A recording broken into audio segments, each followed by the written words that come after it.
you who needs a network for your cell phones or your devices, the network here is AWM with capital letters, hyphen.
All right.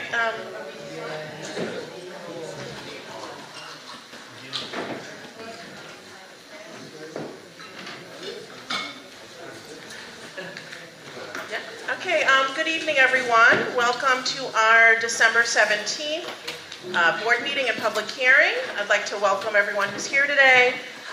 Please grab some food. We have some food today as we're in the midst of the holiday season and just wanted to celebrate. Thank you to Florence for ordering the food, and thank you to Tom for suggesting that we get some food for today. So yeah. All right, just to kind of go over the agenda, we have item number 1, which is School Construction Authority, who will be presenting on a new elementary school and middle school. We have our public session, and then our business section, as well, followed by updates from any elected officials or their representatives. So with that, we would like to get started. Item number 1, School Construction Authority for a new elementary school at Hallett's Point. This is an informational presentation. The proposed site is located on the NYCHA Astoria Houses campus and will have approximately 547 to 754 seats. So I'd like to turn it over to our reps from School Construction Authority. Good evening, everyone. Thank you for the warm introduction. My name is Ben Goodman. I'm an External Affairs Manager for Queens North at the New York City School Construction Authority. Board members, you've been given a copy of our presentation this evening for this site selection hearing. I do apologize. I do need to read the official notice of filing into the record. Pursuant to Section 1731 of the School Construction Authority Act, notice has been filed for the proposed site selection of all for portions of Block 490, Lot 102, and any other nearby sites located in the borough of Queens for the construction of a new approximately 547 to 754 seat primary intermediate school facility here in School District 30. The proposed site is located on the NYCHA campus adjacent to the East River, and that's just east of the Hallett's Point playground and south of Astoria Boulevard here in Astoria. The site consists of an asphalt paved parking lot, walkways, and a playground, all associated with the adjoining NYCHA Astoria Houses campus. And to note, the site was contemplated as part of the Hallett's Point rezoning final environmental impact statement. It's subject to a restrictive declaration. The site to be acquired by the School Construction Authority on behalf of the New York City Department of Education is approximately 71,000 square feet. So the plan and any supplemental materials summarizing the proposed action are available at our headquarters in Long Island City. Our address is 2501 Jackson Avenue on the 17th floor. Comments can be addressed to Kelly Murphy, who's the Senior Director of Real Estate Services. This information is also available on our website under Community New School Sites, and comments on the proposed action are to be submitted to us either by postal mail or by email to sites@nycsca.org, that will be accepted until Monday, the 13th of January. So as part of our process for site selections, under the Public Authorities Law, we are required to present new sites both before the local community board and before the Community Education Council. So we are in the midst of that 45-day public comment period. It started on the 21st of November, will continue to the 13th of January. And again, any formal comments on the proposed site could be sent to sites@nycsca.org or by postal mail. So this evening we'll discuss the site itself rather than get into specifics about the school facility. At this juncture, we do not have design documents to share and do not currently own the site. So slide 4 is the location on the tax map of the proposed new primary intermediate school site by the Astoria Houses. The next slide, slide 5, is the aerial view of the proposed site with the site indicated in yellow.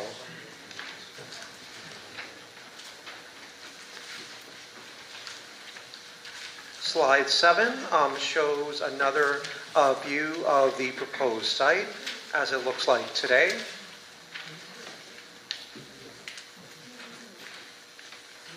And to get into more of the details regarding the seat need and our proposed site, there is a need for new school seats here in District 30. We believe this proposed new site that we're in the site selection process for will enable DOE to meet its requirements under the new class size reduction law. So we are proposing to build a new approximately 547 to 754 seat primary intermediate school in Hallett's Point. The school will have a District 75 component, and it's approximately 71,000 square feet. and is located on the NYCHA Astoria Houses campus. So our process includes both the project analysis and the associated analyses under the State Environmental Quality Review Act. Once that is complete, we would go to the City Council for final approval. Lastly, the last slide is the contact information for myself, as well as our colleague Rhea Cumberbatch at the Department of Education. It also contains the email address and the address for postal mail, where any comments can be sent. I'd be happy to take any questions. Okay, thank you. Thanks for your presentation. The handouts were great. I'm sorry that the public couldn't see on the board, but Dan has the first question. Into the mic. Hello? Hello? Hello? Hello? Okay. You mentioned 71,000 square feet. Is that the footprint, or is that the total footage, including all the floors? So that is the total lot area that we are proposing to acquire on behalf of the DOE. 71,000 square feet Yes. footprint. And you don't know how tall it'll be or anything No. like that? Not at this time, as we haven't yet begun design, It sounds as like we a don't large- own sounds the like a parcel large as of spot, yet. a large footprint. I mean, if it's all going to be on one floor, but if it's going to be tall, then it's going to be a big building, possibly. I mean, usually the school buildings are anywhere between 3 to 5 stories on average, but without getting into the site specifics, which we don't have yet, that's just generally an average of what we build across Queens and across the city. Thank you. Thanks. Amin? Thank you very much. Good evening, everyone. Thank you for your the proposal that you brought. That community, we needed that school there, and the education, library, and youth committee, we're gonna check the whole thing, and in our next meeting, and then we'll come back to you again. Thank you. Other questions? Corinne? Hi, good evening. I would like to know, did you all do any community engagement? Did you engage the community leaders on what this plan is? Yes, my colleague attended a meeting of the Astoria Houses Tenant Association a few weeks back. And what type of engagement? You attended the meeting, but I know, what type of engagement was done in the community? So at this point, that was the engagement that we did. When we get closer to the start of actual construction, I'll be out in the field posting Dear Neighbor notices, so folks have my contact information and my email, because we also will serve as the construction managers for this project. If the project is approved by the City Council, we will also then provide our contact information and a letter summarizing the project and explaining the construction that will be going on. Brian?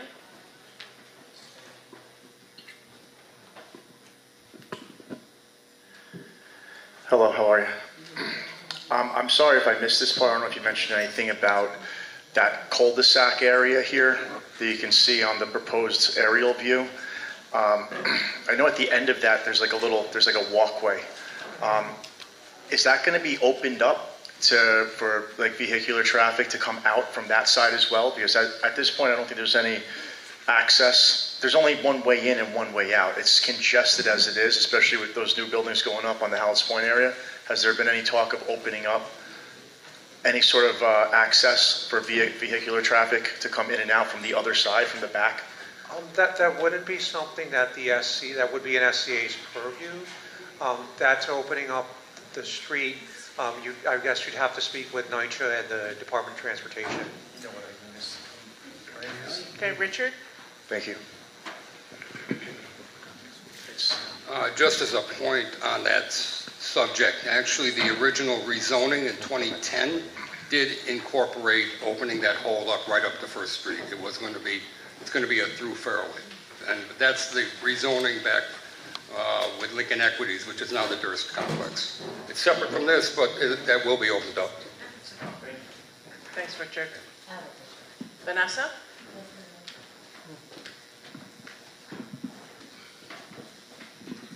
Good evening, everyone. I'm also the TA president for Astoria Houses. And years back, and as Richard goes to say, when these talks, I remember when it was stated that they would be planning on wanting to do an elementary school there on the Astoria Houses property. We were never told about an elementary and a junior high school at all. Then also, it was where there was no talks for a lot of years. I had to fight for somebody to come to the meeting we just had on December 11th. We had a meeting prior of that with the board from NYCHA, from you guys. You met with us along with NYCHA. Then NYCHA came because you guys were not able to come to our resident meeting, which because of the rain, not many residents showed. But the fact remains is that this situation here has been changed from the time all those years back of 2010, 2009, and all of that, that we have not had proper engagement. You said that this public hearing thing was open. I had this conversation with y'all before. This public hearing was opened on the 21st. There was no notices about this in the Astoria Houses about this public hearing online conversation until y'all came to see us. But the problem that we're having is that these decisions and changes was not brought to our attention to just recent. And the location that you're talking about, you're going to be removing 2 parking lots and 2 playgrounds.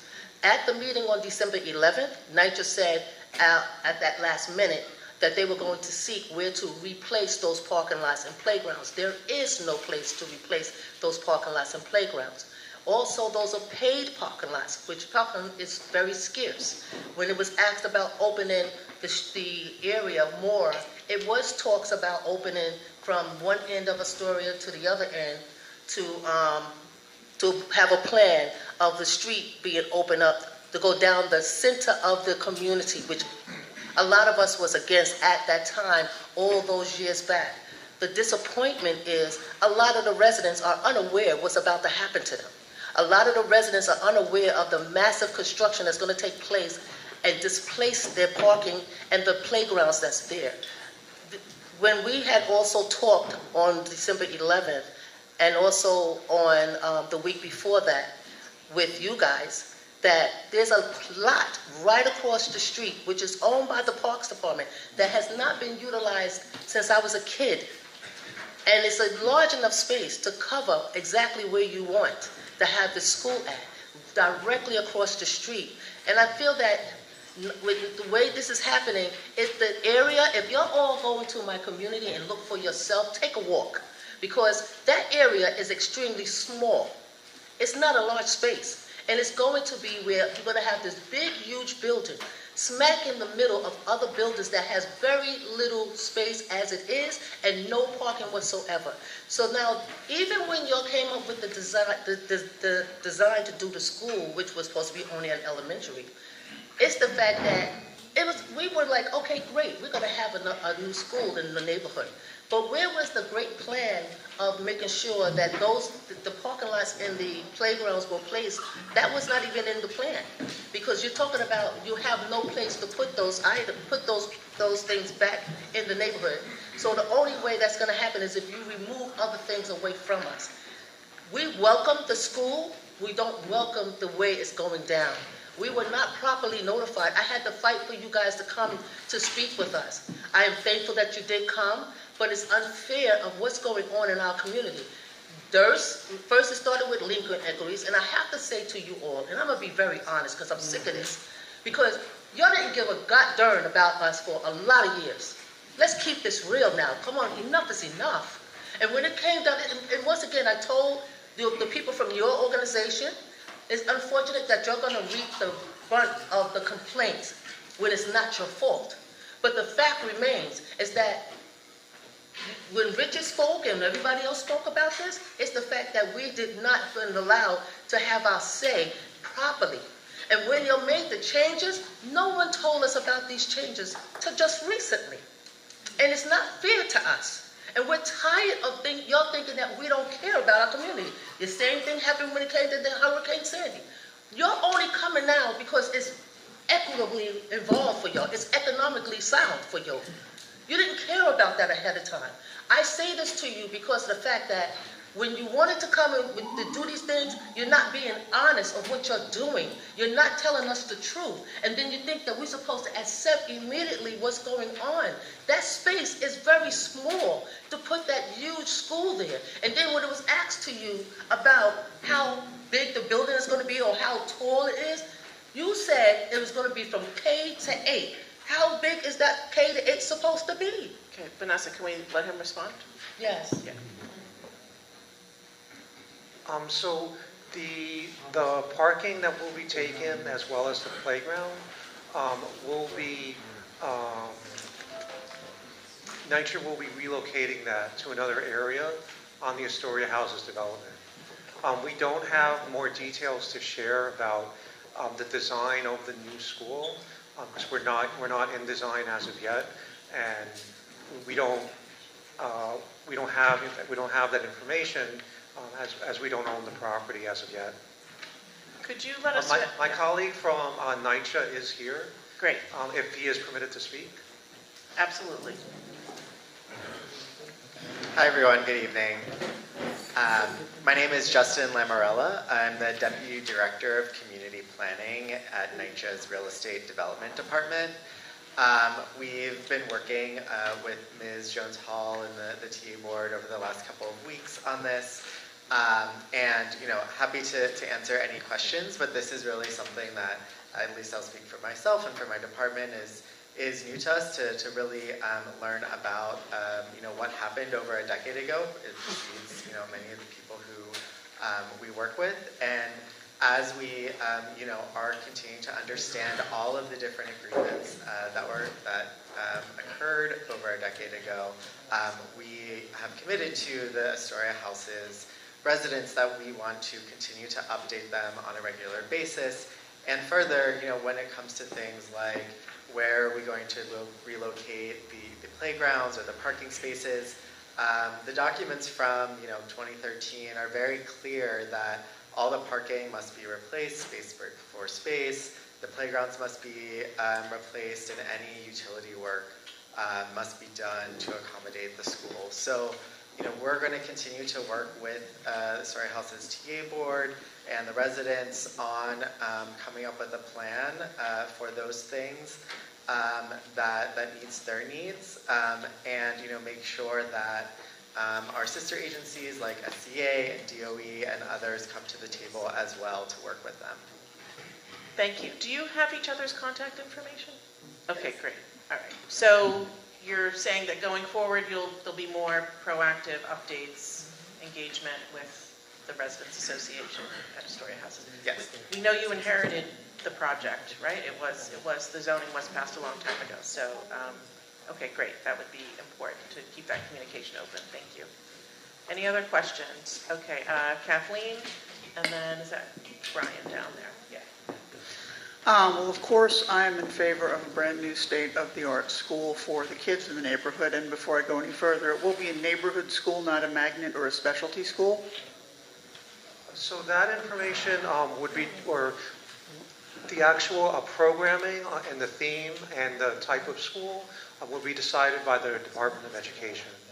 Okay, so that goes to more of what I'm concerned about, is that a plan that was initiated 3 mayors ago suddenly comes to life again, and you're asking for positive feedback and approval from the board without giving us the kind of things that can allow us to make an informed decision, because the kids need a new school. Kathleen, I just want to say this actually isn't something that we're voting on. Okay. This is Informational session? It already passed, and Okay. so we don't vote on approving the school. It was already passed when this rezoning was done, and so this is just, they have to go and do a presentation, but we're not going to be voting on this. Just so we're all kind of clear on that. Doesn't mean we can't give feedback and ask for things, but. Well, the feedback is that there is a dearth of information about what's going to happen with this, and you will get people behind you if you're creating the kind of school that will be a great asset to the neighborhood without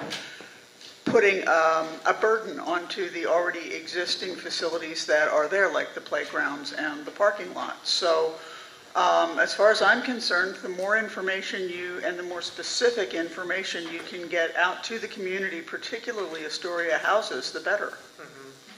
Noted, thank you. Brian?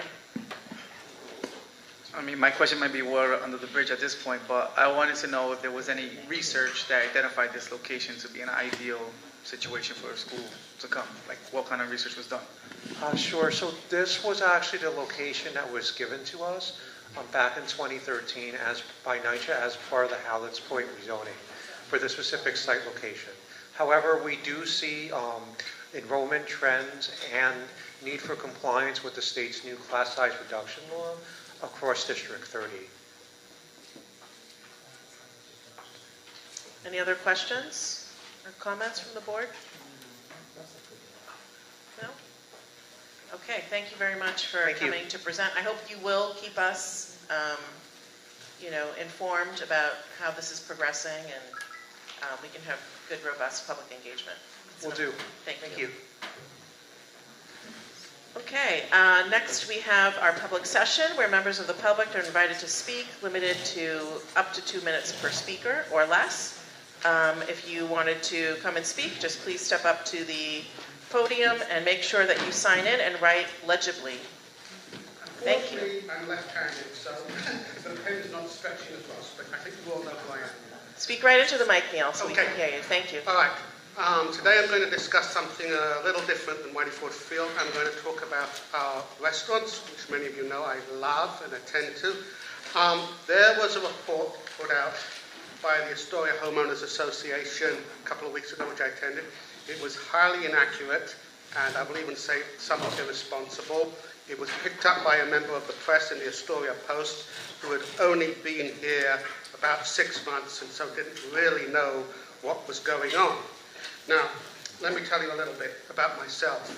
I have been tracking restaurants since 2010. I set myself a goal of visiting and reviewing every restaurant. Prior to COVID, we had about 600 restaurants in total, of which I had visited approximately 450 of them. After COVID, we've gone up to 1,300 restaurants, and I'm now at about 900 reviews. So let me tell you a little bit about what I think is happening. There were mistakes. First of all, Bartolino hadn't closed. It had moved. Retro Pizza, they lost their lease, but they hadn't closed. They had moved to Ditmer's, and last week I spoke to Leo, who wants to reopen back on the Broadway side again. So let me give you some little bit of facts here that I think we all need to track down.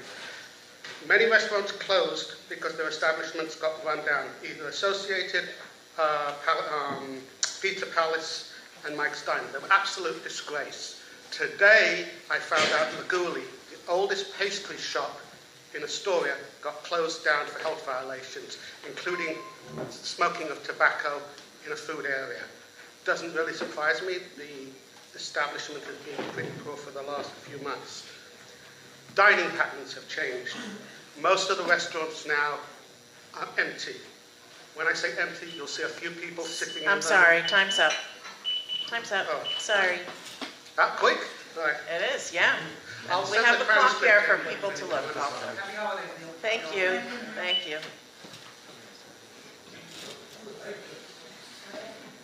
Hello, my name is Traysana Abbott. I'm an Astoria resident who was fired by Amy Howe for wearing a keffiyeh. I was expecting her to be here tonight. She's not here, so I hope she's enjoying her holiday. I will instead just say that I'm not just coming here every month because it's some petty grievance about me losing my job. I had planned on moving on from Noguchi. There wasn't a lot of upward advancement in that situation for me. I had very personal reasons as to why I began wearing the keffiyeh, and one of which is that I had lived in this neighborhood, and I had met Palestinian people and Arab people, and I saw what was going on. I saw this war start, and while, yes, murdering people is wrong, always. There is a clear one-sidedness at this point, and it bothered me. And so I just thought I can wear this scarf and it would mean something to the people who are suffering so much. Amy Howe firing me for wearing that scarf had nothing to do with office policy. I had been wearing a multicolor scarf before I put on the keffiyeh.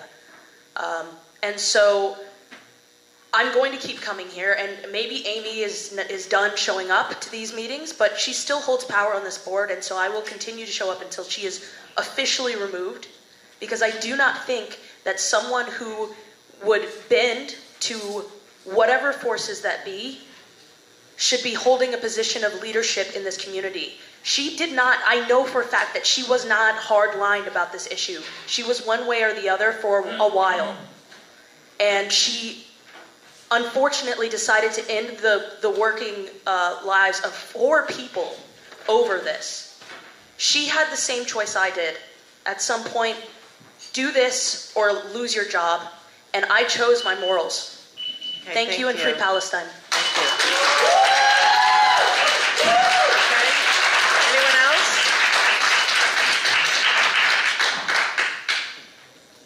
I would also like to speak on the Noguchi Museum's decision to ban keffiyehs. The Noguchi Museum's 2017 exhibition, Self-Intern, just details Isamu Noguchi's decision during the Second World War to voluntarily enter a Japanese internment camp in solidarity with the displaced citizens there. In his own words, he willfully became part of humanity uprooted. Noguchi's decision to stand with the oppressed as a free man of conscience is representative of humanity's collective responsibility to the dispossessed. It is because of this that I and others find ourselves so horrified by the Noguchi Museum's keffiyeh ban, which blatantly defies his legacy. This ban is even more disturbing in light of the recent findings by both the UN Special Counsel and Amnesty International that Israel is committing genocide in Gaza.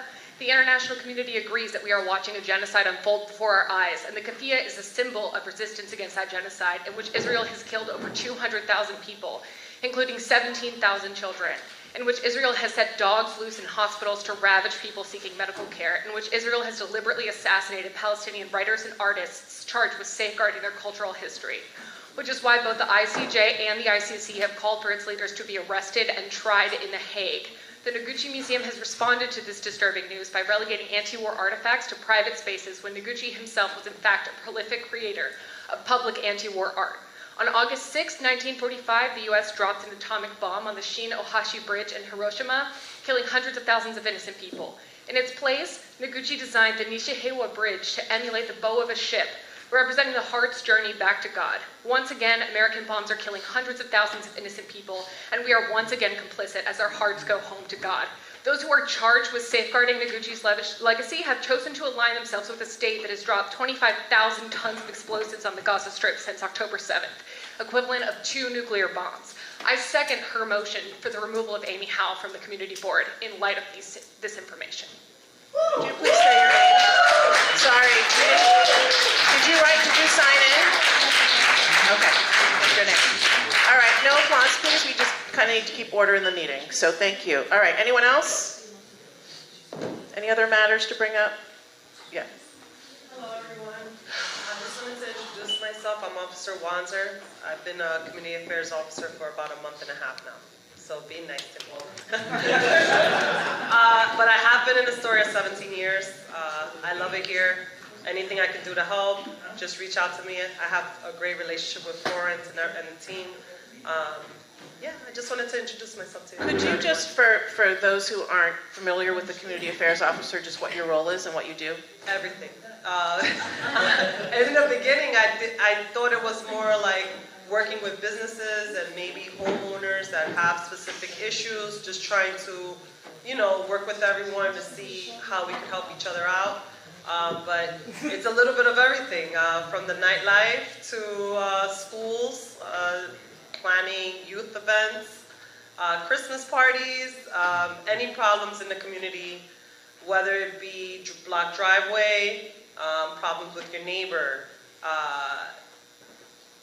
you got a summons for whatever, it's just pretty much trying to help everyone with the specific problem they have in this community.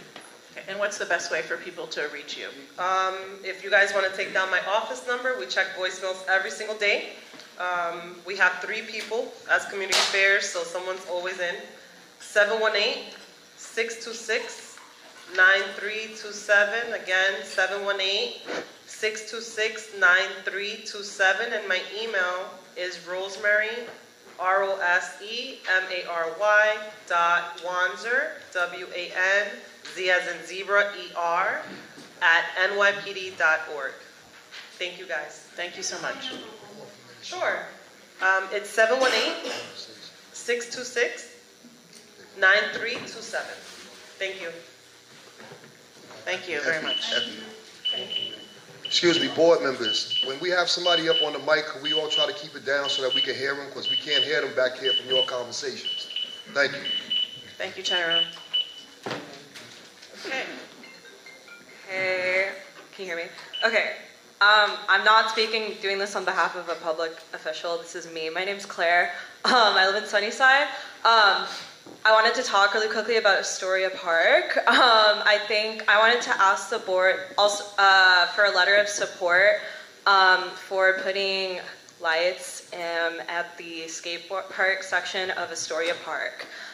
This is the only skate park in Western Queens, and there's no lights there. It's the only part of the park that doesn't have lights. Yeah, it's really dark there. Most people only have time to skate like after work, and like the sun sets at 4, and it also would, I think, would make the park safer if underneath the bridge it was not dark. Yeah, so. So usually that will go through committee, so Richard is our parks chair right there. So you should, he can... I just want to make one quick comment. That particular item has been on our capital request list since the day that skateboard was built. So we've been trying to get it. And if you manage to get your people together and get petitions and things like that, all that kind of stuff can help, because we've been trying. Okay, cool. Thanks. Maybe the borough president can allocate some. I don't know. I like asked them if I could talk in the public forum and like got. We understand, you're here as a resident. Thank you. Yeah, I live here and I Thank skate at that park all the time. Thank you. Okay. All righty, I think we're going to close the public session, if there's no one else, and move on to the business session. We're going to start off with the adoption of the November 2024 minutes. So I don't know if anyone, we have Amin is making a motion. Second, is there anyone who has any comments, revisions? No? Okay, so we will take a voice vote. There's a motion to approve the minutes. Say aye if you approve. Aye. Anyone not approve the minutes? Okay, no abstentions. All right, great, thank you. Okay, next up my report. I'm going to keep it short. Again, I just want to thank Florence for ordering the food, Tom making the suggestion for the holidays. I also want to thank Tom for filling in last month. I was traveling and Amy was traveling, so thank you for stepping in to chair the meeting. I heard it was like the shortest meeting ever. Maybe not ever, but yeah. But thank you, Tom. Okay. And also just wanted to wish everyone happy holidays and a safe and healthy new year for everyone. And with that, I will hand it over to Florence. Good evening, ladies and gentlemen. Our board has had a busy holiday season. The district attorney has been in our community warning residents of various scams that have been occurring. The types of scams vary. How the scams take place, how to protect yourself from scams, and agencies to contact if you are a victim. You may contact the DA's office at 718-286-6000 for further information. Also, you may email info@queensda.org. Additionally, the district attorney's office has been speaking about a program for business owners. Business owners can sign up with the Queens District Attorney's program through the local precinct. Merchant Business Improvement Program is to assist small businesses to combat repetitive shoplifting, and it is created to support small businesses during this difficult time. If you would like more information, the DA's office will be supplying flyers tonight on the table. The date of November 29, 2024, recommended Department of Transportation has passed for street cafes known as roadway cafes to be removed. If you happen to see cafes in the street, please call 311 and the board office. Roadway cafes are to return April 1st, 2024. Please visit the DOT website for more information. Department of Homeless Services has announced a reduction in temporary housing for those in need citywide. Our office is waiting to learn from the agency if 25 sites being reduced include any Astoria, Long Island City site locations, specifically in the Dutch Kills area of this district. The MTA has announced the rollout of the bus network redesign plan suggested today. Visit https://new.mta.info/project/bus network redesign. We look forward to their updates and scheduling. The plan invests $30 million in Queens. There will be virtual town halls scheduled in the future. More information will follow soon. Thank you all for what you do for the community, and happy holidays to you all. Okay, thank you, Florence. I also want to thank the other office staff who don't come to these meetings but are also helping to make things happen, and that's Anthi and Dustin. And we actually are going to be bringing on, I forgot to mention this, a new staff person as well. So she hasn't started yet. She's going to be starting in January, but we're excited about that. So, okay, next up, we're going to go to the committee reports, starting with Business and Economic Development.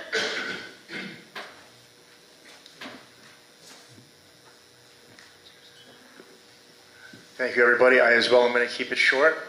We'll keep you posted for any scheduled meetings upcoming. Right now there are none. Happy holidays, and everybody have a happy and healthy new year. Thank you. Thank you, Brian. Communications and Public Outreach. No meeting since last month. Please feel free to reach out if you have any agenda items. Thank you. Okay. Consumer Affairs and Licenses. Kathleen. Thank you. We had a very good meeting last week. First of all, there were no cannabis dispensary licenses to approve.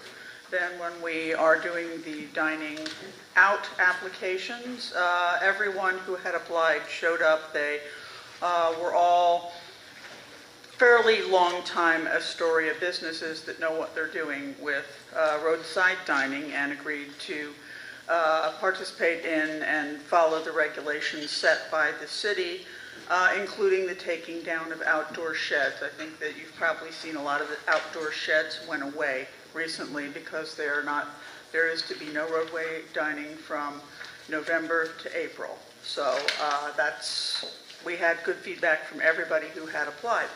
Moving on to the liquor licenses, you have a list that you see that has more than 30 businesses that are applying either for a new liquor license or to renew it. And we called in 2 businesses in particular due to concerns. And the first one was Agenda, which some of you may be aware there was a murder there in November. That is a club that's located on 31st Street where the Club Don Coquille used to be. And Florence had received a number of emails from people asking us to please take note of the fact that the club was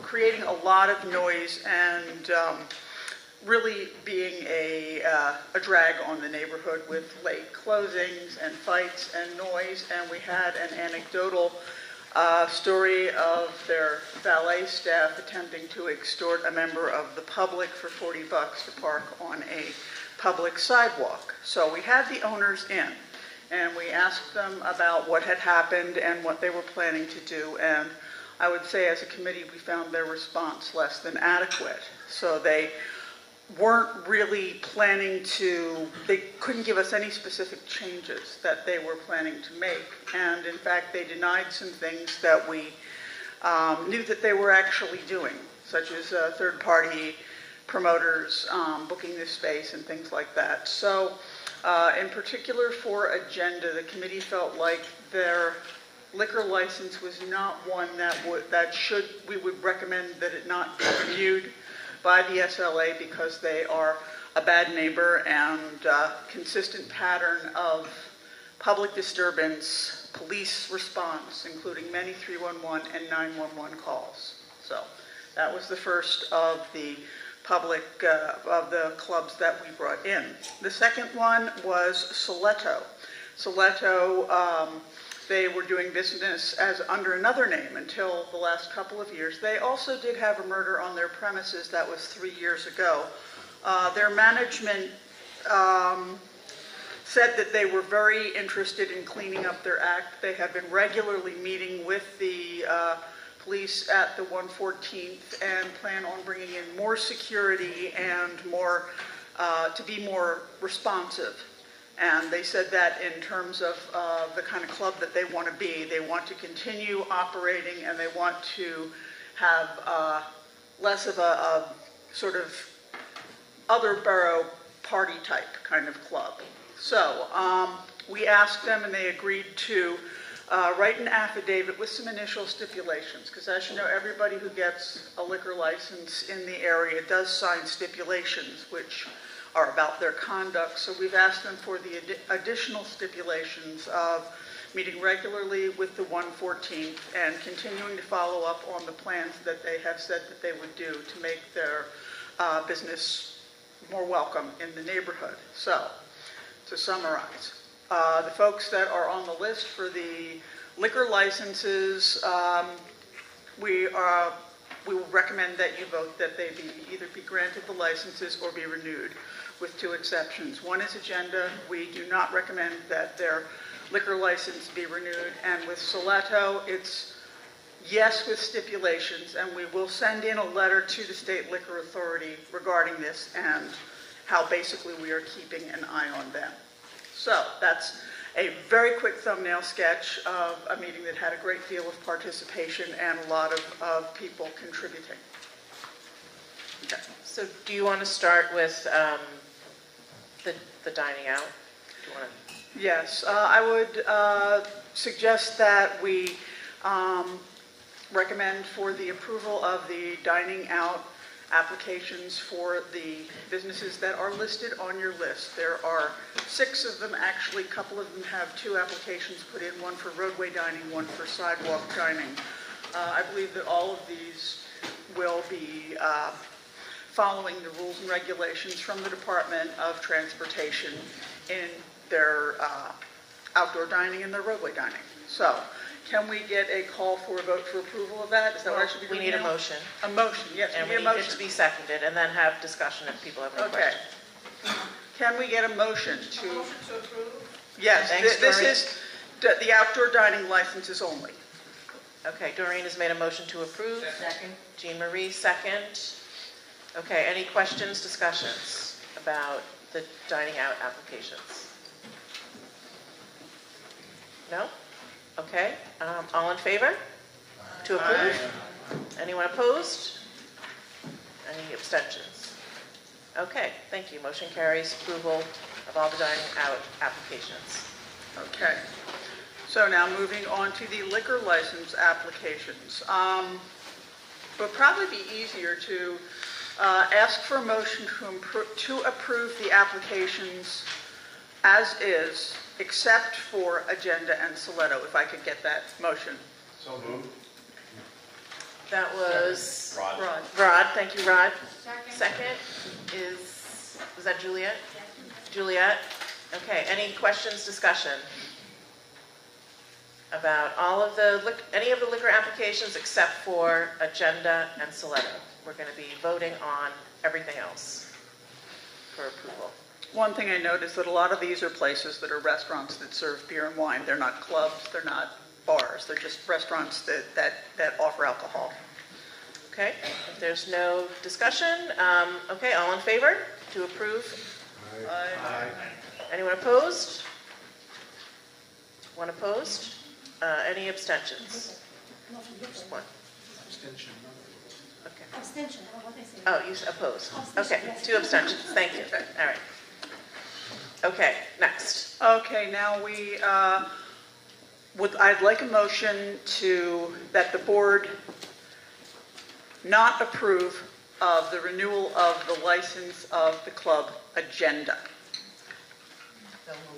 Okay, Marie? Second. And Jean Marie, second. Okay, any discussion? Questions? Yes, Brian?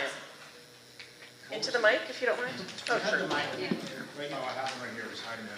Now you have 2 mics. I'm sorry.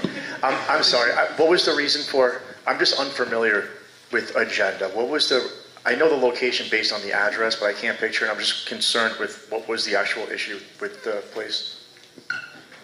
Continued public disturbance up to and including a murder in the club November 11th. That is still under investigation. It has not been solved. Fair enough.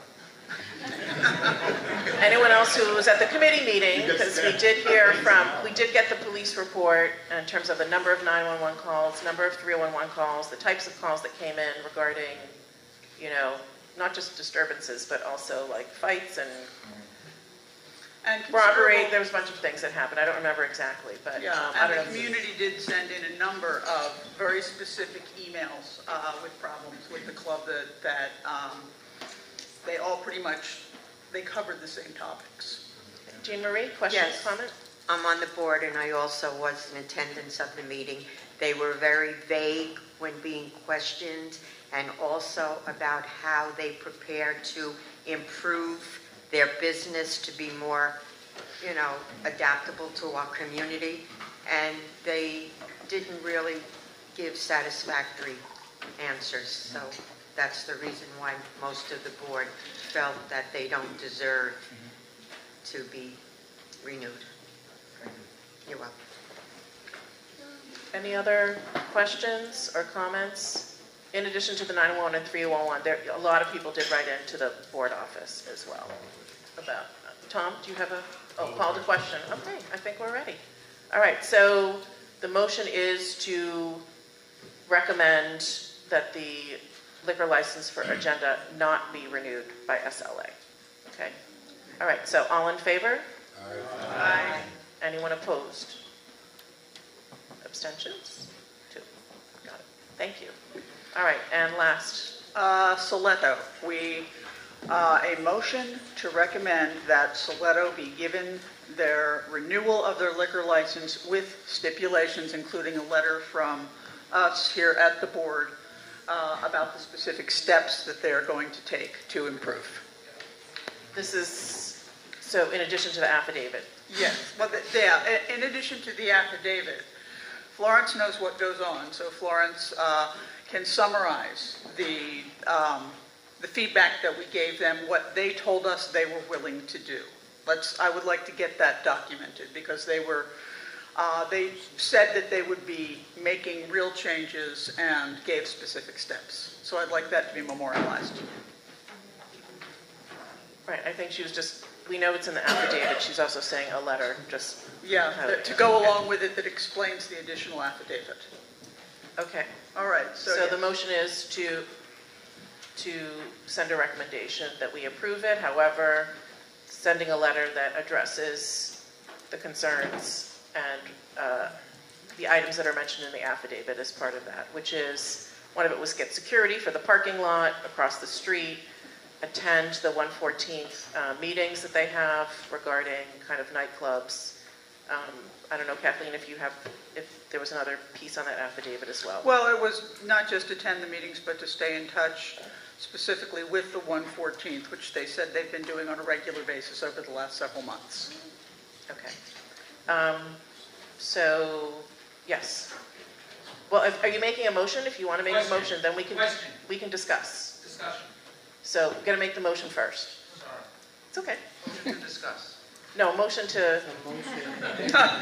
Motion.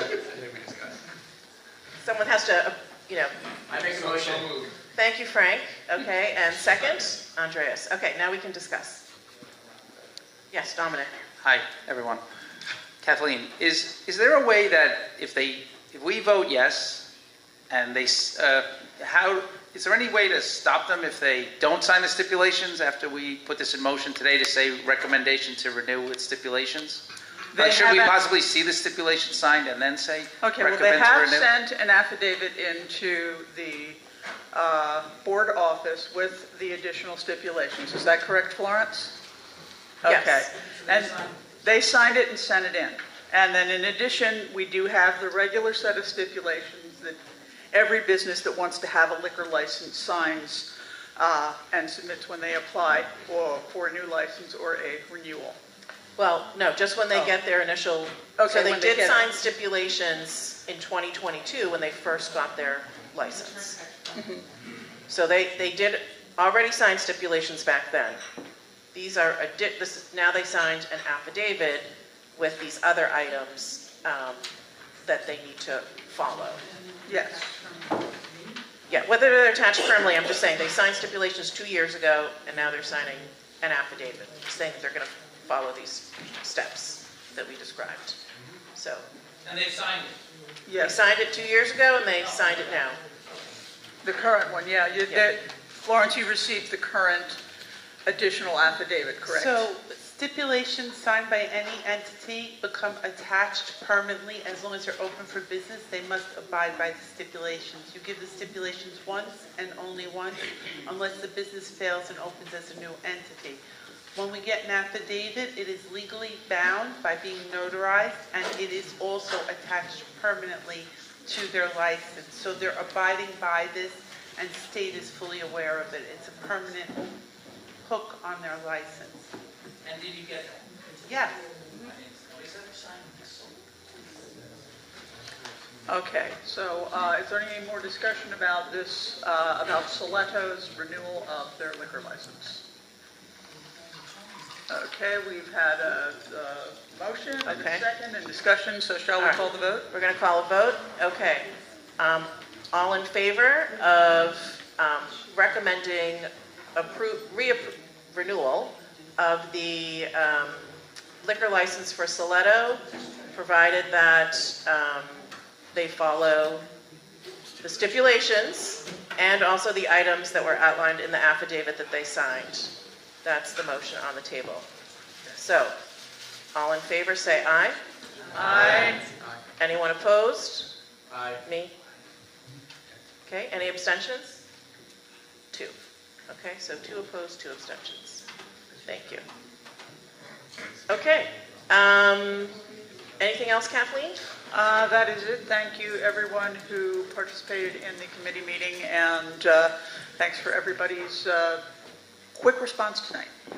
Okay, thank you. Thank you so much. Thanks to the committee. There's a lot of work that they do. So, education, youth, and libraries. Amin?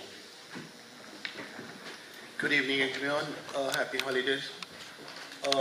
We are going to have a meeting soon next month. I hope Florence is going to be scheduled that. We're going to talk about this new school and our letter to the Board of Ed. So everyone, please join with us. Once again, happy holiday, everyone, and happy New Year. Thank you. Next, environmental sanitation. Is Antonella here? Yes. There we go. Sorry about that. I just want to remind everyone that effective January 2nd, we will be getting tickets. First offense, $50. Second offense, $100. Third offense, $200, and subsequent $300. I'm sorry, $200. If we do not have garbage cans with lids, and then in June of 2025, we'll need to have the specialized bins, the New York City official bins, which you could get at www.bins.nyc.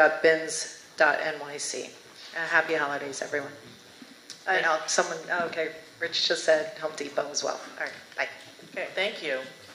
Yep. Oh, question? Go ahead, Tom. I asked a question. Yeah. Could you explain that again? Because I'm confused. What exactly did you do? I have to check. It was June 2026, actually. Yes. It's June 2026. I'm sorry, I misspoke. Yes, that was for. What do I do as a homeowner need to do right now? What does a homeowner or building owner need to do right now? Well, right now it has to be, you have to have a lid on your garbage can. If you don't have that lid on your garbage can, you could be subject to tickets. Any Detachable lid, any kind of lid? Yes, any kind of lid, as long as the lid is on Securely. Right, and then effective January. So right now we're in that warning period. I haven't seen anyone get tickets yet, warning. But January 2nd is when they can start officially giving tickets. For all three, just for the garbage? Or the recycling? Oh no, recycle. You don't have to worry about recycling for now. Just recycling can still be put out in bags. Just the garbage can. Really? Okay, hold on. Okay, so I have to get clarification on that. Raise your hand if you want to talk. Go ahead, Antonella, just finish what you wanted to say. Okay, I understood that for recycling, you could still put it out in bags, but I was just corrected, so I have to look into that. Okay, Marie. I called them, may I speak? Yes, go ahead. I called them and they said to me, recycling the plastics have to be in a bin with a lid. The only things that can be put out is the cardboard and the newspapers. They have to be tied and put out. They're not allowed to be put in plastic bags. But the recycling, plastics, metal, and all that have to be in a bin. That's what I was informed. Okay, Marie? Well, I was informed quite the contrary. You can put your recycling, both types, in clear plastic bags. Yes. To Tom's point, you have to have your regular garbage that you're not composting, you're supposed to be composting too. You have to have, you can no longer put out a bag. The trash has to be in a garbage can that has a tight fitting lid. Right now, people are getting warnings, January 2nd. Happy New Year, you can get a summons. Let's clarify it again, because I'm hearing so many diversions here. Is it Well, actually that hinges for that? No. You can use your own garbage can until 26. Okay, Evie, and then at that point, you have to get the city-approved garbage cans. But for now, you can use any trash cans with a secure lid for your garbage. Put the lid on, because it really does help with the rats, and we got a big problem. But late next year, you will have to have the city-approved 55-gallon or under with a little hook in the back so the trucks can pick it up and dump it into the trash. Okay, Frank. Oh yeah, sure. Can we still look into getting DSNY come to our next committee meeting? Yes, we've asked them to come. I wasn't here last month. I didn't realize DSNY was here last month. Yeah, they are here. So did they not address these? Yes, they did. They did. Okay. But we had a lot more questions the committee has a lot more questions that we want to ask, and it was just, a short session here, so we'd like to pursue that. Okay, great. We'll try and get them to come to speak to the committee. Okay, Frank, you're good? Jean Marie? Yeah, I just have a question because I'm not sure about those little brown bins. Composting. The composting. I mean, is that mandatory at this point? Yes. I mean, does somebody go check your garbage and see if you have composting? Yes, they will. It might come to that. They will. Yeah. Composting is good, so just use the brown bins, and you can pretty much put any food in there. Right now, they even accept meat scraps. The city does, but you do have to separate your food waste as well. Do I have to get that from sanitation, or can I just go buy a brown bin? We'll give you one. Well, I think they were giving them away free. I don't know if they are anymore. You might have to pay if you want one of those, but you can use a bin. Just make sure it's really labeled compost, so it's really clear that it's compost that they're taking. So, yeah. I know so much about garbage, if I just interject. You may use your own for composting, and you can get a free sticker from the Department of Sanitation. Okay, thank you. All righty. Love talking garbage, but are we ready to move on? Yeah? Okay, anything else, Antonella? No, thank you. Okay, great, thank you. All right, next is Health and Human Services. Shahanaz. Good evening, everyone, and happy holiday and happy New Year coming soon. I'm a New Year person. Okay. We moved our meeting for next month, and we're going to meet next month. If you have any opinion or any suggestion, please let us know. Thanks so much. Thank you. Next up is Housing Committee. Katie? Thank you.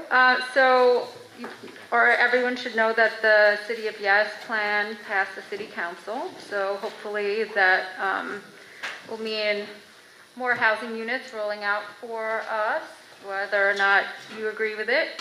Hopefully there will be more affordable, deeply affordable housing, and that's TBD.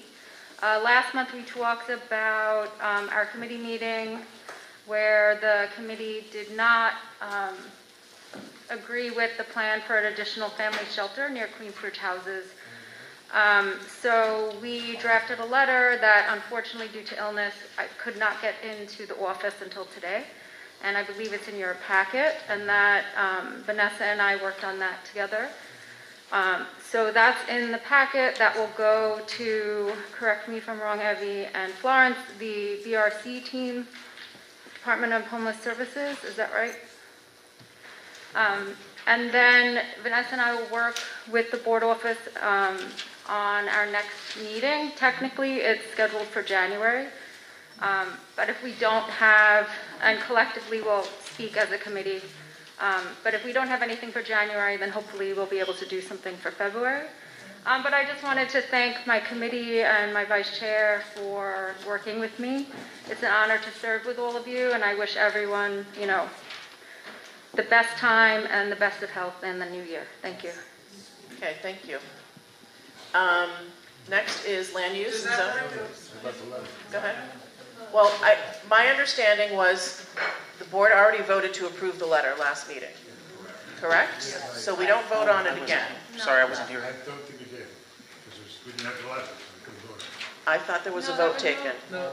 Can you explain? I read the minutes and there was a vote taken. So again, I wasn't here, but my understanding was that there was a recommendation no, hold on, let me finish. Yeah.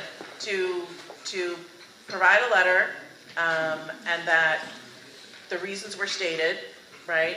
That there's 23 shelters in the area? 34. 34, thank you, even more than I thought. And that the board voted to send a letter. So that's what the board voted on. So this is just a draft, I think, for informational purposes. Yeah. This is the letter, right? Because people wanted to just see it. That was the bigger conversation was that board members wanted to be able to see the letter. Did I get that wrong? That's what I saw and read, because I did watch the meeting after. Okay.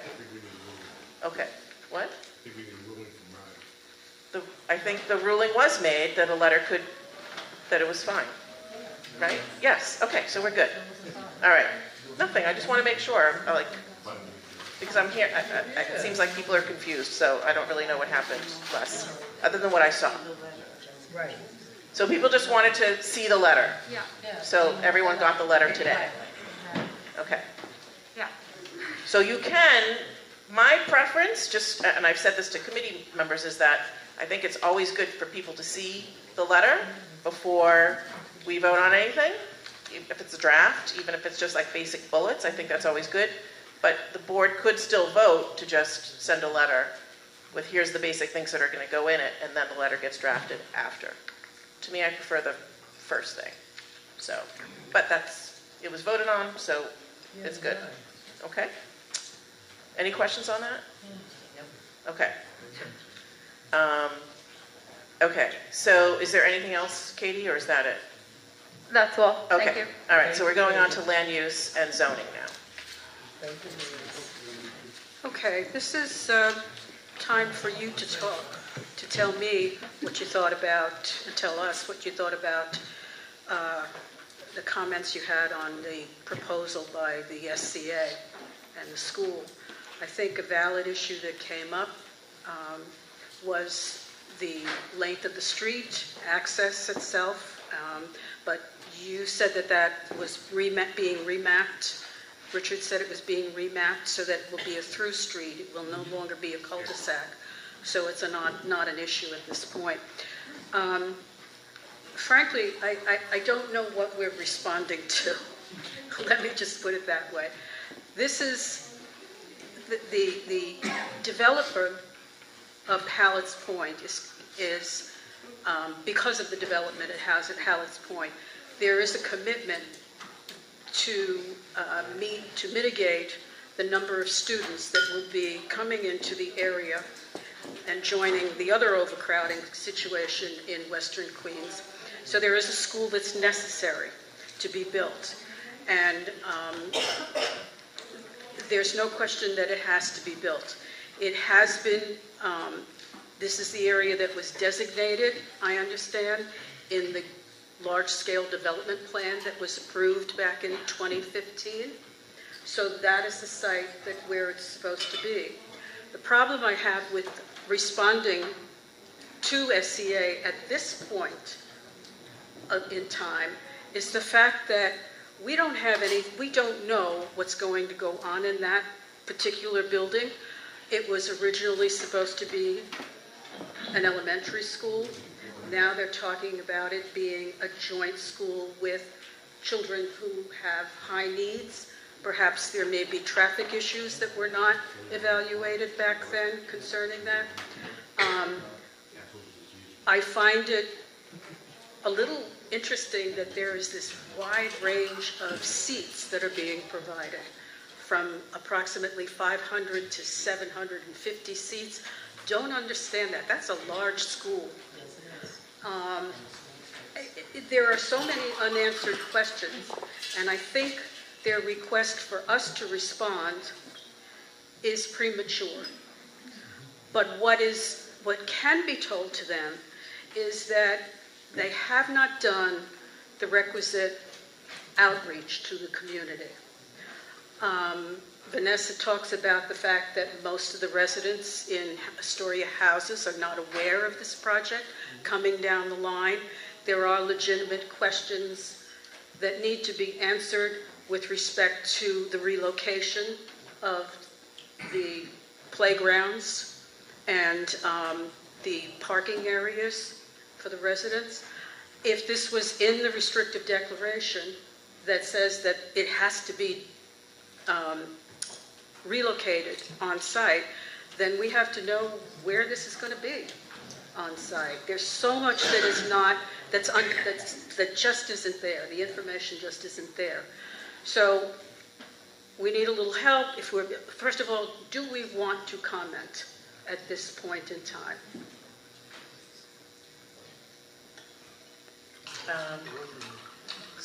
Okay. Do we want to comment? Richard, did you have your hand up? Yeah, clarify for me something on procedure, because I'm not sure about this with school construction. In a normal ULURP, there would be an environmental, there would be, we would go through the process, with each level of government. In this particular case, because the city council approved it, all of that is just waived and it's not needed. Is there an environmental to be done? Once they actually come up with the plans, will we have a chance to comment and have any, and does it have to be reapproved by city council? I'm just not aware of how this works. Particularly since they said city council approved it, what's that mean? Right. The school construction authority does not play by the same rules that anybody else or any other city agency does. And you're absolutely right. If they're going through a state environmental review now, we don't know what issues are going to come up from that. All we have now is what was adopted as a result of the rezoning. And that is on a deed, that has a deed restriction. It has a restricted declaration that says that it goes there and everything else has to be put back someplace on the NYCHA property, etc. So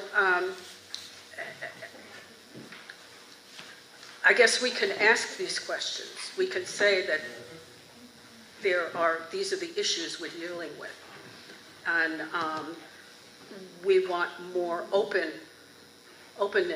They seem to not really understand that they're supposed to be making this outreach to the community.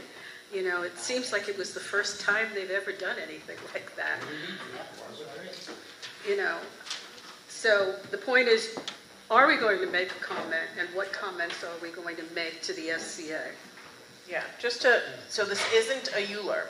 No. This is not a ULURP item. Correct. And their outreach is literally, I mean, it's probably just tick the box kind of thing, do you know what I mean? But they don't have to get our approval, it's not a ULURP. Because it was part of the rezoning. It was already rezoned, and in that rezoning it included the building of a school on NYCHA property. That's in that rezoning text, in the restricted declaration. So, so it's kind of an odd thing. They come to tell you about it, but then it doesn't matter. I don't want to say it doesn't matter. We can still ask them for better engagement of the community. Community outreach could be more robust, more frequent. Certainly I feel like, people have been left in the dark. So, yeah. Okay, so Dom and then Richard. Where's Melanie LaRocca when you need her? I'm sorry. Where's Melanie LaRocca when you need her? I was wondering. So, no, my only point is, I always thought the SCA kind of just built what they were told to build. I don't think they're the deciding agency. That comes from the DSF or someone. So, I don't, so. I think they would be acquiring the property, though. Is that correct, Liz? Yes. But again, they're told where to acquire. In this case, it's specified where the property is that they will be acquiring from NYCHA. Yes, and there was a funny thing that was mentioned with regard. They talked about, they only show in that one diagram that they gave us, the lot 102, which encompasses that large area, that's 71,000 square feet. But in the filing that they made, they said, and additional properties nearby. And it's not really defined how much they're going to be acquiring, or, how far they're going to go. They're giving themselves a lot of leeway depending on what program they put in the school, or how big the school is going to be. And we don't know the impacts of that, which will come out eventually, I guess, in the state's secret review. From my standpoint, I just think that if we comment, we should just basically say you can expect a comment from us once we have the state's review and actual plans in front of us. Because I don't see how we can comment now. I just don't understand, other than the fact of outreach at this point. Yes, go ahead, Vanessa.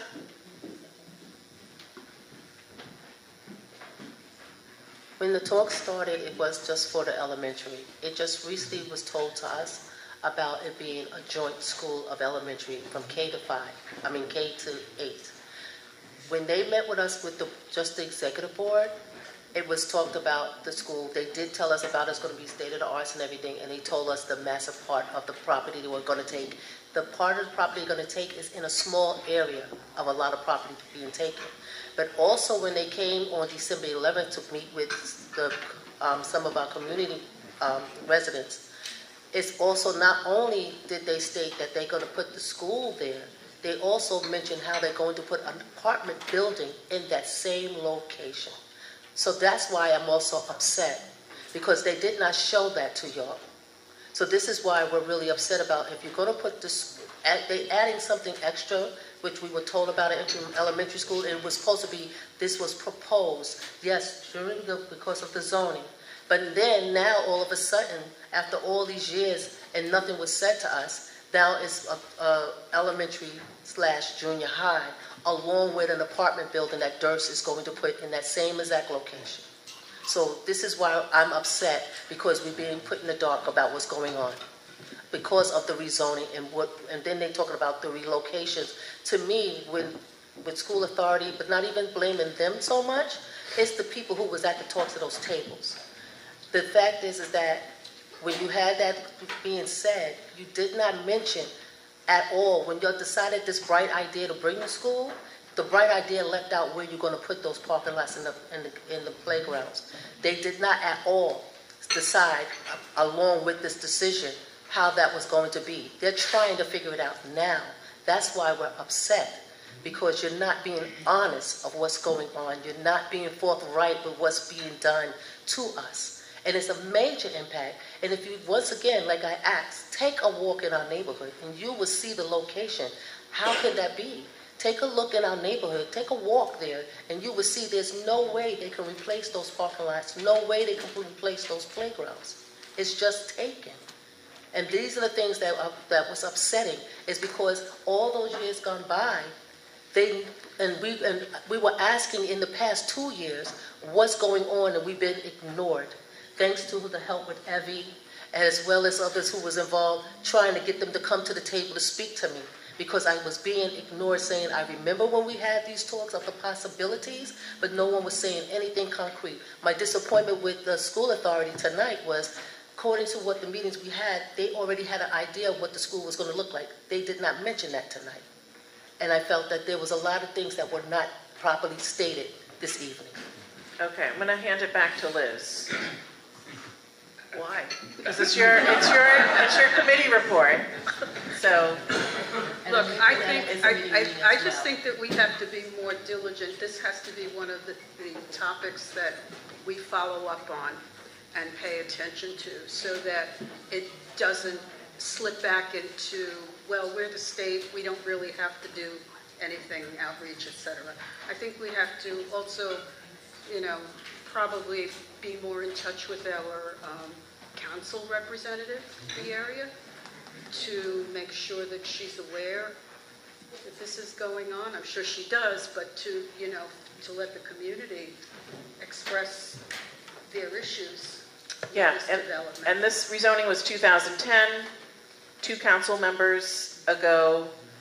I remember this rezoning, and I think we've gotten a lot better as a board of asking a lot of questions too, like some anticipating these things, because we've kind of learned just from having, not getting specific details when a lot of this is happening. Okay, Dan has a question, and then we're going to move on. This 71,000 square feet is almost... Hello? Yeah, 71,000 feet is almost a city block. What percentage of the complex is this thing taking up? I mean, is this like 25%? Is this like 50% of it? It sounds like a tremendous portion. All right, so we don't know the answers to those questions, but we will hopefully get some designs, and hopefully they will have better engagement. Hopefully they got the message tonight, just from, the presentation and the Q&A after. Okay, anything else, Liz, that you wanted to mention? No, I just want to say that our next meeting is not on the 1st of January, which is supposed to be our meeting day. It is Thursday, the 9th. It's on a Thursday in 2025, and I want to wish you all a good holiday and a happy new year. Okay, thank you. All right. Jerry doesn't have anything. Okay, all right. Legal, legislative, and parliamentary, Rod? We will be having a meeting on January 29th. Bylaw reviews. If you have thoughts about the bylaws, feel free to come. It'll be fun. Okay. It's always fun when Rod chairs a meeting. All right. Happy December and Happy New Year. Thank you. Okay, office, budget, and staff, we haven't met, so no report there. Parks, recreation, and cultural, Richard? Yes, we did not meet. We will be meeting in January. We don't have determined the agenda yet. You will be getting that information. Everybody have a great holiday, and look forward to seeing everybody in 2025. Thank you. Okay, public safety, I know Chris couldn't make it this evening. Transportation is next. Dominic.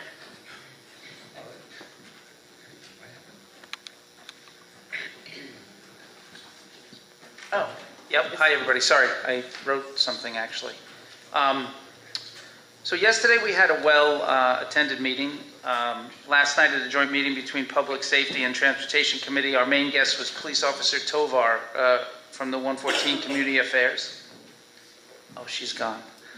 We laid out community concerns and tried to gauge NYPD level of concerns for infractions, including darkened windows, which make it impossible for pedestrians to have any communication with the driver of a moving vehicle, parking in crosswalks which reduce or eliminate visibility for pedestrians when crossing streets, failure to yield violations, additional items concerning placards and purposely defaced license plates. The main topic of discussion was, however, a much more somber topic. It was about the increasing amount of police department high-speed car chases. Joining the committee members among the public was Frank and Ari Cervedio, parents of Amanda Cervedio, a 36-year-old resident who was killed as a victim in one particular high-speed police chase on 34th Avenue on October 22nd. Frank said a few words and also emailed the following quick note to Frank Fredericks and myself. Thank you for the opportunity. We are forever heartbroken by the tragic, unnecessary death of our daughter, Amanda Cervedio, which occurred as a result of a high-speed police chase on the night of October 22, 2024. Please. We would like to know the NYPD's policy and criteria regarding car chases because the department does not seem to be adhering to its written policy. Ultimately, what are the consequences for officers for failure to follow policy? ? We would like to know that the NYPD is doing everything it can to ensure that a terrible tragedy like this will never happen again. After the meeting, Evie put us to work, and Frank Fredericks, who's a few chairs to my left, drafted a strong letter. It is enclosed in a board package and was emailed earlier to all board members by Florence. We would like to take a vote on sending this letter from the board to the NYPD Police Commissioner and others to hopefully drive effective change. Okay, and Frank, I'm sorry, it was a joint meeting. I didn't realize you wanted to say something when I called public safety, but did you want to add anything to what Dominic just said? I was just going to say that we met to let folks know that we're meeting, and we had the meeting, and everything else he's covered. Thank you. Great, thank you. Sorry about that. Okay, so everyone got the email with the letter, the draft of the letter there. I think people, I don't know, I have a copy of it here. So I don't know if people had a chance to look at it, but we would need a motion to kind of get this going. So did anyone want to make a motion? Okay, so what's your motion, Shahanaz? Motion to approve to send this letter out. Anyone second? Second. Okay, Tom, great. Okay. So any discussion? Questions?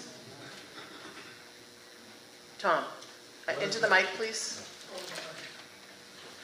Sorry, I couldn't attend the meeting last night, but what is the objective of this letter? I just want a little more clarification. I just gave you the letter. I know. Yeah. Do you want to answer that? Go ahead, Tom. I'm going to let Frank answer that, Okay. if he wouldn't mind. Thank you. I would like to point to the 4 points on the second page. This is the most direct set of recommendations we can make, which is a revision of the policy, changing of interpretation of the policy, making that policy explicitly written as it is no longer public, and lastly, we would like a response from them on these matters. That is all we're asking.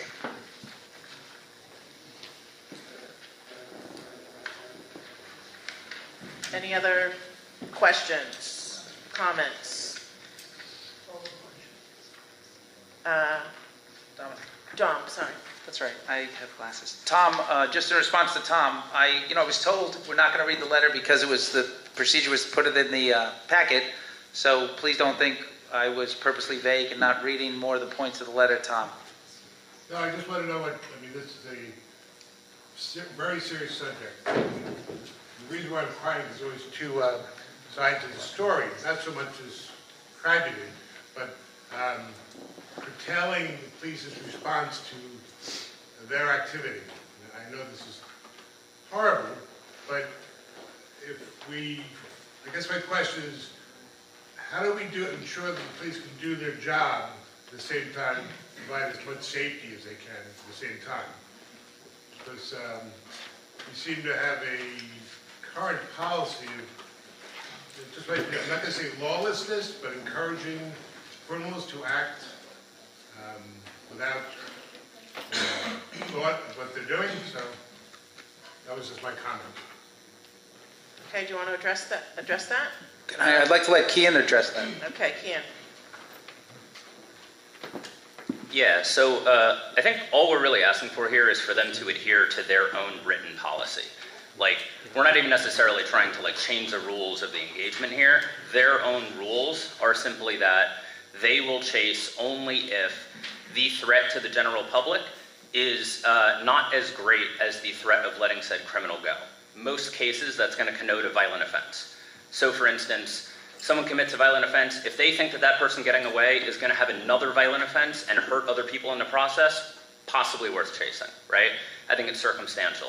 But where it's not would be something like in this instance, right? It was a burglary, that's a property crime. We can acknowledge that's not a good thing. These people should be caught in theory.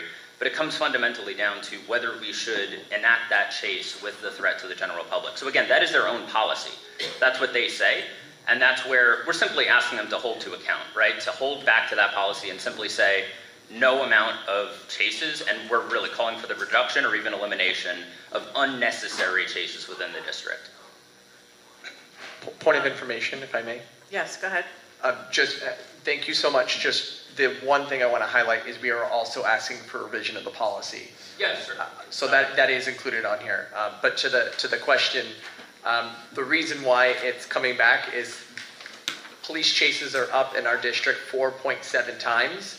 We don't have since the previous administration, we don't have 4.7 times the crime that we did back then, nor are we 4.7 times safer. So those numbers speak for themselves. They're in here. We make that case pretty specifically. Other questions, comments? Rod? For anyone wanting more information about this, not only in the community, but on a citywide basis, there's an article in The City that was published on December 16th. The headline being, "More than a crash a day as NYPD keeps pedal to the metal on car chases." Basically, it outlines how car chases have become much more common under the current administration. It's a good article, worth reading. I'm sorry, what did you say it was? I couldn't hear the whole thing. Yeah, I can't hear you at all. Okay, we'll send you the link to the article. Okay. Dan has a question, and then Richard. Yeah, right Hello? My thought is that what we are saying in the letter, or should be saying in the letter, that we want fewer but safer chases. Not no chases, because there are times when people need to be chased. But, and the other thought is that when the police officers are doing a chase, their safety, their lives are in jeopardy as well, because they could run into anything themselves. So my thought is, if I were a cop, what would I think about when, in one of these chases? And I didn't attend the meeting last night. I listened to the recording of it this morning. And the question wasn't asked of that police officer about what it's like if he's, when the police officer is doing these chases, their lives are in danger too. He mentioned that the most dangerous thing was a car stop, but I'm pretty sure it's pretty dangerous when they're chasing. And so for their own safety, there should be fewer chases and safer chases, for the safety of the cops as well. Yeah, just to emphasize, it's for the elimination of unnecessary police chases, right? Okay, Richard. Just a quick question. What is the revision that you're visioning exactly? The revision is to clearly get it across to the population of police officers consideration of what is necessary and what's not necessary. Because the chase policy has been removed from the website, we don't have it to make a precise, specific revision. So that's why this is, in my opinion, very well written to say elimination of unnecessary police chases. While I have the mic, I just want to respond to Rod. Rod said there's a crash a day. Rod is implying that there's a police car crash a day. There's actually an average of 273 vehicle crashes in New York City every day. So not one. So I just wanted to clarify that. Okay. No, that's not due to police. That's just. Yeah, that's just general. Okay, question. I'm just making sure no one has any other comments or questions. I hope, someone, Hugh? Since the NYPD doesn't have a policy, should we ask for a policy if they've taken it down? I think we all right, Frank? Yeah. It's included. It's on point 3. So Frank, you go ahead. Yes, a written public declaration, yes. Okay. Yeah, there used to be a policy that was written, and essentially what I iterated before, but they have since removed it from the website, which kind of makes it unclear and kind of ambiguous, hence us kind of saying, like, unnecessary, right? So agree, like, the point is obviously to, change the rules of engagement here, but I did want to just point out that, like, we're calling for unnecessary. That is not like, it's obviously going to have discretion. So realistically, are we ever going to get chases down to completely zero? Probably not, right? But I think we should be striving for the elimination of unnecessary ones, right? So I believe I pulled up a stat that said, like, I think in 2022, there was something to the effect of police chases ending in crashes. I believe there were like 2 that year, and I believe there were 16 in 2023. So all I'm saying here is that there has been a massive surge in 2023 and 2024, and under that surge, they have also removed the policy from the website. So what we're just trying to be here is prescriptive and simply recommend that there's no good reason why it would have surged that much, and to simply reconsider what we consider necessary at the expense of public safety. Okay, final comment, Andreas, and then we're going to take a vote. I just had a quick question. You said that they used to have a policy online. Were you able to obtain like an archived copy of that policy, and did that, did that review have any effect on the letter and your discussion from the meeting last night? I don't have the exact verbiage, but it's like okay, go for it. So in the letter, we have the last thing we could find. The actual online one, of course, is gone, but there was a memo by Chief Madre in August 2023, which stated, a vehicle pursuit must be terminated whenever the risk to members of the service and the public outweighs the danger to the community if the suspect is not immediately apprehended. So we're dealing with dated information. That's the last we're aware of. But then at some point there was another, like, more full-fledged policy online, you're saying, as well, and that you weren't able to reference, even though it's not... My understanding, it was an ethos the same as this, just with more technical detail. Okay, all right. But generally, this is the vibe we understand it to have been. Yeah, if that makes sense. Okay, very short question from Dan, he promises me. Very short. I think it's premature to send a letter out. If they've taken that down from the website, maybe they're revising it already. Maybe we should ask them what they're doing. Why did they take it down and what they're doing? Okay, thank you. You can vote yes or no, right? So we have a motion on the floor. We're going to take a vote now. The motion was to approve the letter to be sent to the mayor and Commissioner Tisch. Can I just respond to Dan? Regarding the elimination of unnecessary police chases. No, we're going to go and we're going to vote. Dan, we had the representative. We're going to vote. All I'm saying is we're going to take a vote. Yeah. Okay, so all in favor, say aye. Aye. You might have to take, anyone opposed? All right, actually, we're gonna count then, okay? So let's do it again, sorry. All in favor, raise your hand. Let's see. 1, 2, 3, 4, 5, 6, 7, 8, 9, 10, 11, 12, 13, 14. Andreas, is your hand up or down? 15, 16, 17, 18, 19, 20, 21, 22, 23 in favor, I think, if I counted correctly. Anyone opposed? Raise your hand. 1, 2, 3, 4, 5, 6, 7, 8, 9, 10, 11 opposed. Anyone abstaining? Okay, motion carries. Thank you. All right, that ends our committee reports. Any old business or new business? No? Okay. Next, we're going to go to elected officials or their reps, if they want to make any announcements. Come on up.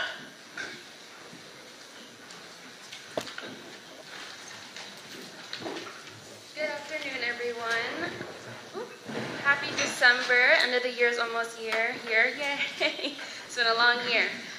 My name is Tiffany. I'm from Congresswoman Nydia Velasquez. I'm just going to give a few quick updates. As for federal updates, the Congresswoman has secured the authorization for $125 million in water infrastructure improvements for climate and resiliency and comprehensive flood protection for both Queens and Brooklyn, because she also covers a large chunk of Brooklyn in her congressional district. The legislation includes language that ensures that the HAT study is to better protect all types of flooding, which includes erosion, rainfall, and other types of natural causes such as sea level rise. I also have this handout with a ton more of information on the table. This is also available on her website. As for more local community news, the Congresswoman Nydia Velasquez attended the Jacob Reese annual Older Adult Holiday Luncheon this past Saturday. At this event, she also delivered some toys for the toy drive that is happening. On behalf of Congresswoman Nydia Velasquez, I also attended the Queensbridge community protest for the proposed shelter on 40th Avenue. The Congresswoman acknowledged that the saturation of shelters in Long Island City is a very abundant amount. She also believes that everyone deserves the right to have truly affordable, deep, and permanent housing, rather than just having another temporary solution. As for Woodside, the Congresswoman has tirelessly advocated for flood mitigation efforts for the Woodside Community Center. We can happily say that renovations for that community center is 90% complete, and towards the beginning of the year next year, it will be 100% complete with new renovations for the residents to return. If you please want to, I'm sorry, it's been a long day as you guys know. If you want to reach out to us, please reach out to this number, 718-340-6244. The Congresswoman wishes you such a happy holiday, and I wish you, on my personal capacity, a happy holiday as well, and look forward to seeing you next year. Thank you. Thank you so much. Hello everyone, good evening. My name is Kazi and I am from the Office of Assembly Member Stephen Raga. The following are the updates I would like to share with you all. We would like to thank everyone that participated in our sock and toy drive in partnership with the Solution of Hunger. Our office will be going remote from December 23rd to December 24th and December 30th to the 31st. Our office will be closed from December 25th to the 27th and on January 1st. On December 18th, which is tomorrow, we will be having our Know Your Rights government benefits presentation by Queens Legal Services. If you like, please come by. Our address is 5519 69th Street, Maspeth, New York, 11378. And the following mobile office hours are for the month of December and January. On December 20th, we will be having mobile office hours from 2 p.m. to 4 p.m. at Jackson Heights Public Library. On January 2nd, we will have mobile office hours from 3 p.m. to 5 p.m. at Elmhurst Public Library. And on January 9th, we will have mobile office hours from 3 p.m. to 5 p.m. at Maspeth Public Library. Thank you so much. We hope you have a happy New Year and happy holidays. Bye-bye. Thank you.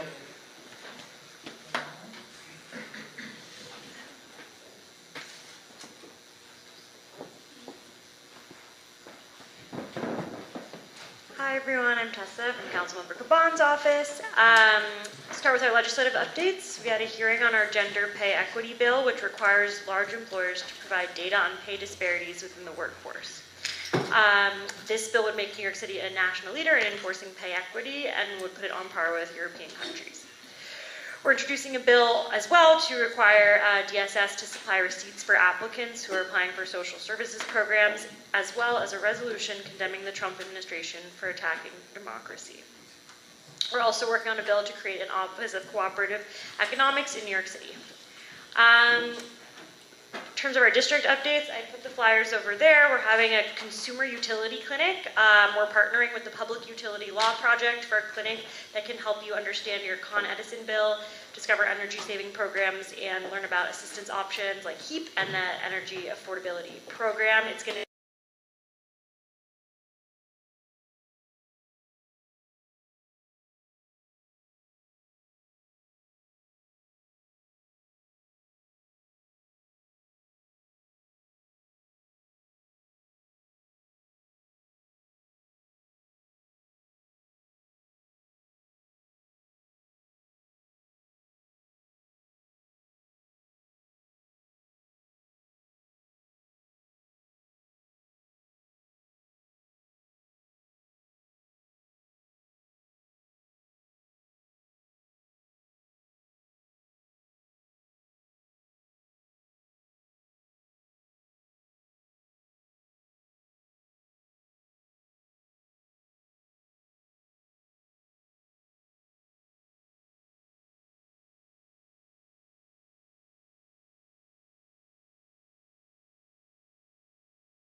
which injured 315 people, which is 47% higher than the same data collection period last year.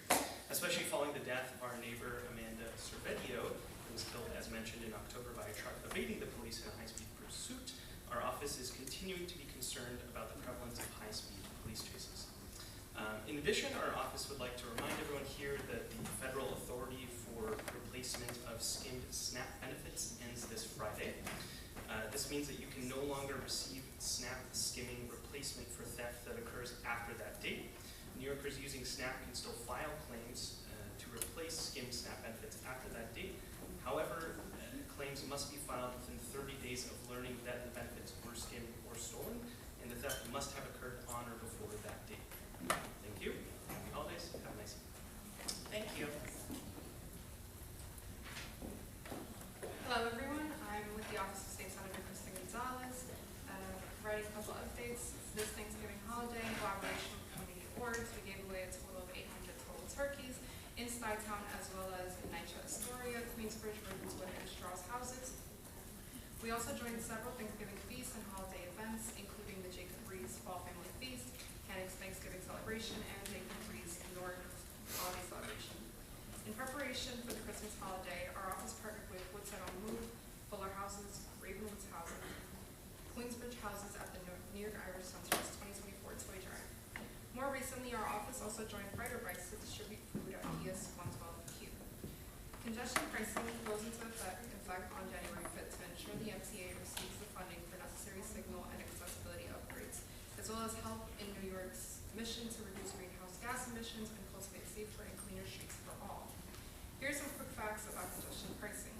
The congestion pricing zone, also known as the Central Business District, is Manhattan below 60th Street. Major highways such as the FDR Drive, the West Side Highway, and the Battery Park Underpass will be exempt. For passenger vehicles with Easy Pass, once-a-day tolls will be set at $9 from 5 a.m. to 9 p.m. and on weekdays, and 9 a.m. to 9 p.m. on weekends, and $2.25 for all hours otherwise unstated. A heat reminder, your landlord is required to provide heat until May 31st. Our office is here to help if you're experiencing frequent heat, gas, or hot water outages. New York has declared a drought warning for the first time in 22 years. Please do your part to conserve water. In 2024, 7 young New Yorkers lost their lives while subway surfing, but there have also been many more injuries. The 7 train is the epicenter of this problem, and we're committed to finding solutions. Our next office hours in Astoria will be held on January 27th at the Astoria Houses Community Center. Please stop by if you have any questions, concerns, or need assistance. Our office is collecting budget requests for the fiscal year 2025 to 2026 in preparation for the legislative session. If you're interested, please grab a card from me. The deadline to submit budget requests has been extended to January 26th. The Senator recently introduced her data centers bill, which places environmental sustainability at the forefront and ensures we stay on track with our state climate goals. We're gearing up for 2025 session and are planning to reintroduce the statewide healthcare assessment as well as our chatbot disclosure and liability bill. Thank you so much, everyone, and happy holidays. Thank you. Hello, everyone. My name is Javier with District Attorney Katz's office. I'm going to keep it rather short tonight. District Attorney Katz was just here last week. She was not too far at Catch Astoria at a Civic Association meeting. Amongst the many things she discussed was thank you, Florence, you brought it up, the Merchant Business Improvement Program. I have flyers here. I'm going to leave some on the table. If you're a small business owner, I know many on the board already signed up with the program. If you want to learn more about it, I implore you to contact the Community Affairs at the 114th or just grab a flyer. I'm here if you have any questions about it. And I'll also leave our newsletter there, and have a happy holiday, everyone, and I'll see you next year. Thank you. Thank you.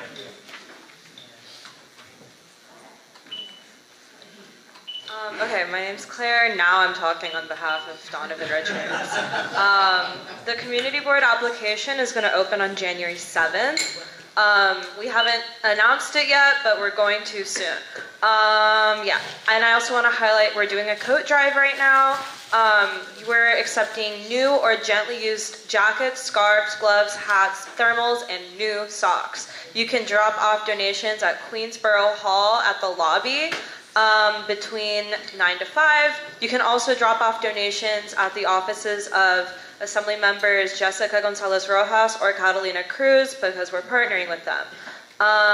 And yeah, not 10 to 6. Well, you can just look up their office hours if you want to drop it off at their offices. We're going to do a Kwanzaa celebration on December 30th at 5 p.m. And this is going to be at Queensborough Hall in Kew Gardens. And then looking further ahead, on Wednesday, January 15th, from 6 to 8 p.m., we're partnering with the Parks Department to host a Vital Parks for All forum. The Parks Commissioner, Sue Donahue, will be there, as well as BP Richards. So we're inviting everyone to talk about how we can equitably strengthen our city's health, environment, and communities through our borough's park system. So for this event, you have to RSVP, and it's RSVP at parks.nyc.gov, so I hope to see you there. And then finally, I just want to remind, it says, could be considerate of your neighbors and your mental health. You can call or text 988, which is the mental health hotline in New York City. Yeah, that's it. Thank you. Happy holidays. Thanks so much. Last but not least, hi there, my name is Jingle Mahmood. I'm here on behalf of Office of Assembly Member Jessica Gonzalez Rojas. An update about the work that we've done this year and what we're working on in 2025. A lot of good news as of late, especially for families with young ones. We're proud to announce that the legislation the Assembly Member passed in the budget this year and that will soon be implemented works to provide continual Medicaid and Child Health Plus coverage for children from birth to now the age of 6. So before this bill, the minimum requirement for coverage was only 12 months. But this bill expands that and also simplifies coverage by also not requiring any tedious re-enrollment paperwork, right? Another legislative update, any day now, our office, along with local state Senator Generis, is waiting for the governor's decision to sign the bill about disaggregating data for Middle Eastern and North African New Yorkers so that we could separate MENA data from the broader white category. And this way we have the research to count accurate representation and make better policy decisions. That's about it. Our office will be on holiday break during the last week of December, so while we won't be available to call, just leave us a voicemail and we'll get back to you in the new year. Have a good one. Have a good one. Thank you. Okay, before we adjourn, first of all, everyone, have a wonderful, happy holiday season. The staff here at Astoria World Manor, we did want to maybe offer them some kind of tip, so if you want to contribute to that, there's an envelope over here.